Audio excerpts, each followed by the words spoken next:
Programang ito ay rated SPG. Striktong patnubay at gabay ng magulang ang kailangan. Maaaring may masiselang tema, lengguwahe, karahasan, sexual, horror o droga na hindi angkop sa mga bata.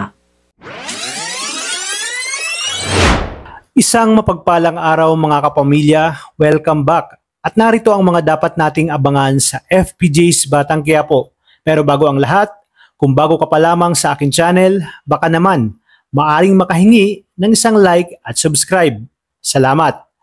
Napansin ni Erica na tila mabilis na nagkasundo sina Santino at ang kanilang lolo Gustavo.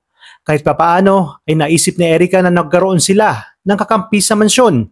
Ngunit nagtataka lamang siya kung bakit kahit anong pahirap ng kanyang kuya Miguelito kay Santino na halos patayin na nga siya, ay ayaw pa rin itong pumayag na umalis sila ng mansyon. At ang tunay na dahilan ni Santino ay para makakuha siya ng pruweba, magpapabagsak sa mga gerero at lalong-lalo na kay Miguelito. Kinakailangan umanong maipagiganti ang kanyang kapatid na si David, kaya titiisin niya lahat ng pagmamalupit ni Miguelito sa kanya.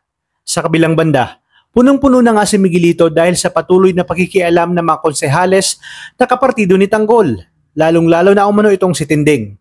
Dahil sa pagkontra sa mga programang ipinapatupad niya kung saan kikita nga siya ng 20 times dahil sa overpricing na ipinamimigay sa mga tao.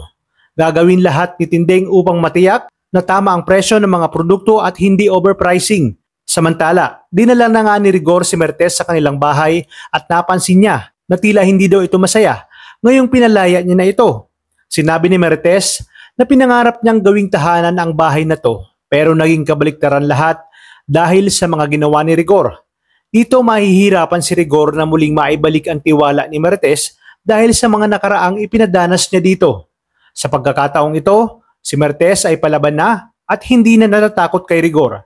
Kaya nang nakakuha siya ng pagkakataong tumakas, ay agad niya itong sinunggaban. Habang balik pandurukot naman ang mga Batang Quiapo sa Divisoria, kagaya ng mga nakagawian nila, dito sila sanay upang matususan lang ang kanilang pangangailangan.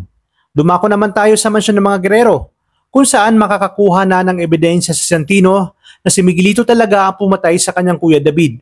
Sa tulong na rin ito ng kanyang lolo Gustavo. Lahat ng paraan ay ginawa ni Gustavo at kahit na mga tauhan ni Miguelito ay nagawa niyang mapaamin. Kaya naman labis-labis ang pasasalamat ni Santino sa tulong ni Dong Gustavo. Dito na nga babawi si Dong Gustavo sa lahat ng pagkukulang niya sa kanyang mga apo at sa kanyang anak na si Mertes.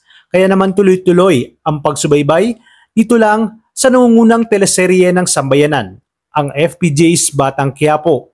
Maraming salamat sa inyong panonood at pagpalain tayong lahat, kapamilya.